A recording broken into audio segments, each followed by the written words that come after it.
প্রয়াত অভিনেতা রাহুল মৃত্যুর সঠিক তদন্তের দাবিতে তালসারি থানায় অভিযোগ দায়ের। উড়িষ্যার তালসারি সমুদ্রে শুটিং করতে এসে মৃত্যু হয় অভিনেতা রাহুল অরুণোদয় বন্দ্যোপাধ্যায়ের।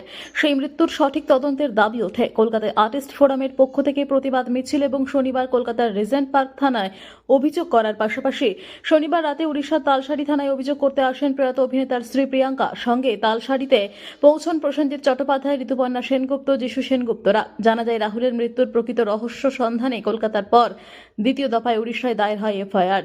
এদিন তারা রাতে 10:20 নাগাদ তালসারি থানায় হাজির হন। প্রায় রাত্রি 2টো নাগাদ কাজ সম্পন্ন করেন। এদিন অভিযোগ দায়েরের পর প্রসেনজিৎ চট্টোপাধ্যায় সাংবাদিকদের মুখোমুখি হয়ে বলেন, প্রয়াত রাহুলের স্ত্রী প্রিয়াঙ্কাকে সাথে নিয়ে বিকেলেই আমরা কলকাতা থেকে রওনা দিয়ে রাতে তালসারিতে আসি। নিয়ম মেনে অভিযোগ করতে সময় লাগে। আমরা আশা করব পুলিশ মৃত্যুর সঠিক তদন্ত করবেন।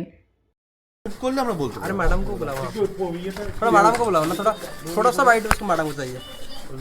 मिला सबको? সবাই আছে मिला क्या हिंदी में बोले या बांग्ला में? हिंदी में হ্যাঁ, বাংলাতে বলে দিচ্ছি যে আমরা এখানে এসেছিলাম, আপনারা জানেন। আমরা বেরিয়েছি বিকেলবেলা, পৌঁছেছি অনেক রাত্রে। থ্যাংক ইউ, এখানকার সবাই আমাদের অনেকটা সাপোর্ট করেছেন এবং আমরা ফাইনালি যেটার জন্য এখানে আসা, আজকে আমাদের রাহুলের স্ত্রী মানে আমাদের প্রিয়াঙ্কা আজকে অফিসিয়ালি এফআইআর লঞ্চ করলেন অনেকটা রাত্রিরে, কিন্তু আমাদের এখান থেকে প্রচুর সহযোগিতা পেয়েছি। এটার জন্য আমাদের আশা, এইটুকুই আমাদের বলার আছে, আর কিছু लेकिन जो आपको जो कंप्लेंट दिए थे, क्या क्या कंप्लेंट दिए? এফআইআর একটু পরেই আপলোড হয়ে যাবে, আমরা ওখানেও তাই বলেছি।